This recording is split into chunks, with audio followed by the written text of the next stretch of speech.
No século X, a politicagem e a corrupção dos costumes chegou até a Cátedra de São Pedro. Para salvar a igreja desse século obscuro, os religiosos de um mosteiro na França decidiram empunhar uma corajosa arma, sua santidade. Gostou desse tema? Então já deixa aqui o seu like e assista o vídeo até o final. Vinde, ó Deus, em meu auxílio, socorrei-me sem demora. Após a invasão viking, a Europa foi totalmente fragmentada. Diferentemente da Inglaterra, que resistiu bem à invasão dos vikings, mantendo e ampliando a sua unidade política, o resto do continente viu pequenos senhores de terra organizarem e fortificarem os seus próprios castelos em um fenômeno que ficou conhecido como o feudalismo. Esse aqui já é o 23º vídeo da série sobre a história da igreja. Você está acompanhando? Não se preocupe, se você perdeu algum dos vídeos anteriores, basta procurar pela playlist com esse nome, a história da igreja, e nós vamos deixar também o link para ela aqui embaixo na descrição desse vídeo, ok? Por meio de alianças, os servos prestavam fidelidade e trabalhavam para os seus senhores feudais, enquanto estes ofereciam proteção e moradia. Para resistir aos bárbaros nórdicos, muito mais cruéis que os que fizeram cair o Império Romano, muitos monges e bispos encastelaram os seus próprios mosteiros e ambientes eclesiásticos, copiando o modelo feudal vigente na Europa. Isso fez o poder temporal se mesclar ao da igreja de várias formas. A secularização dos bens da igreja, essa doença do século IX, continua e ultrapassa em gravidade o que se viu nos tempos dos merovingios. Generalizam o preenchimento dos cargos eclesiásticos pelos poderes civis, prática já muito cara a Carlos Magno. Chegam ao cúmulo daquele erro que há 5 séculos vinha ameaçando continuamente a sociedade cristã: a intromissão do poder civil na igreja e a sistemática confusão entre os dois poderes. A questão das investiduras leigas, como ficou chamada a nomeação de cargos eclesiásticos por chefes políticos, fez que monges, bispos e inclusive papas ficassem submissos a reis, imperadores e nobres em um período que ficou conhecido por Saeculum Obscurum, expressão cunhada pelo cardeal Barônio, discípulo de São Filipe Neri. De fato, o século X foi marcado pela nefasta influência de famílias romanas na eleição dos sumos pontífices. Nessa época, provavelmente mais do que em qualquer outra, a corrupção do mundo entrou com força na Igreja Católica. Papas praticavam a simonia, davam de ombros para a disciplina do celibato, morriam assassinados e muito preocupados com maquinações políticas, praticamente não interferiam nos assuntos da igreja. Tristeza, né? O bispo de Roma era mais um senhor feudal e chefe político que propriamente um líder espiritual.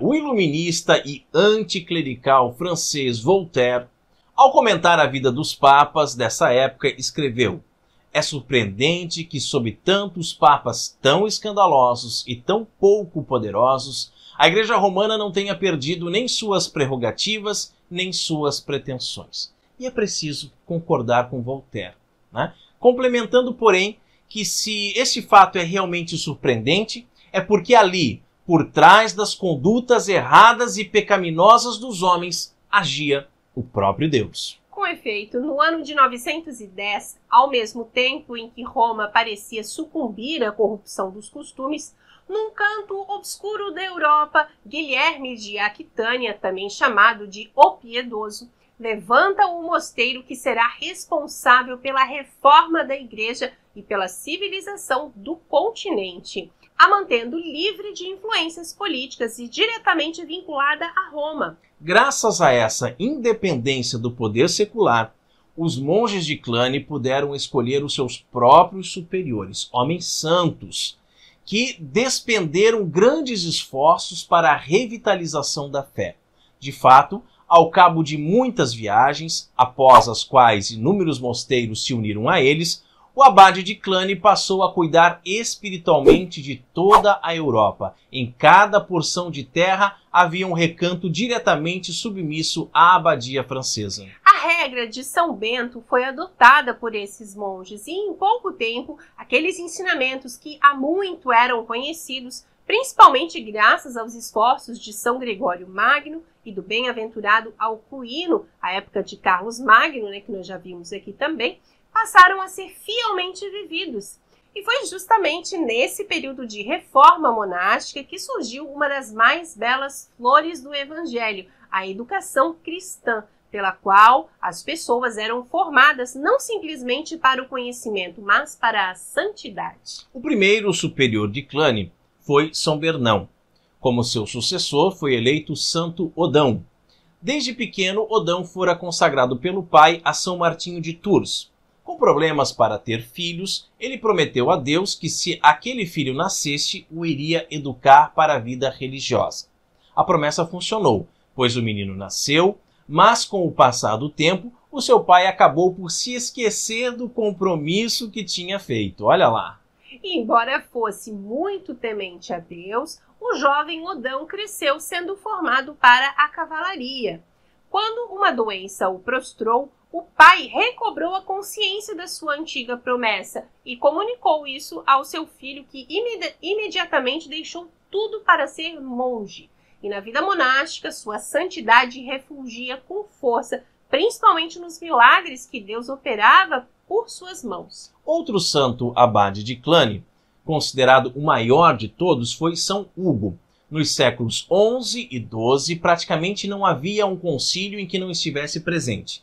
Influenciou na eleição de papas, foi pai espiritual de São Gregório VII, na solução de heresias, como a de Berengário de Tours, na luta contra a simonia e na implantação do celibato.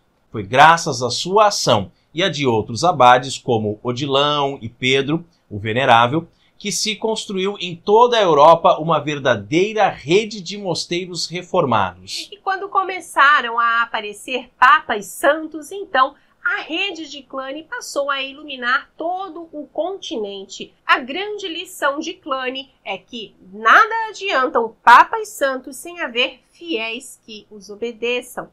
Para tanto, a solução atual talvez não esteja nos mosteiros, mas sim nos leigos, homens e mulheres de fé que queiram levar adiante a verdadeira educação cristã, buscando a própria santificação e a contemplação da verdade. Enfim, após os seus anos de glória, Cluny entrou em decadência.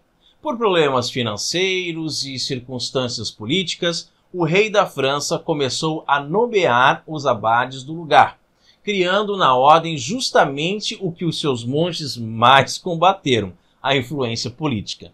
Independentemente disso, a abadia desempenhou o seu papel histórico para o bem da igreja. Oxalá agora, no século XXI, o século XXI seja capaz de repetir e aprimorar a experiência de Cluny, preparando o terreno para um Papa da Providência e para o dia em que a igreja finalmente será colocada de volta nos trilhos. Glória ao Pai, ao Filho e ao Espírito Santo, assim como era no princípio, agora e sempre, por todos os séculos dos séculos. Amém. E você, está disposto a estudar a história da igreja conosco? Disposto a esquecer tudo aquilo que aprendeu com aquele seu professorzinho vermelho lá, militante, e os livros do MEC? Coloque aqui nos comentários para nós, ok? Isso mesmo. E se você ainda não curtiu esse vídeo, dê o seu like para nós, tá certo? E também compartilhe com seus amigos aí nas suas redes sociais, grupos de WhatsApp, Telegram, porque isso nos ajuda muito a evangelizar.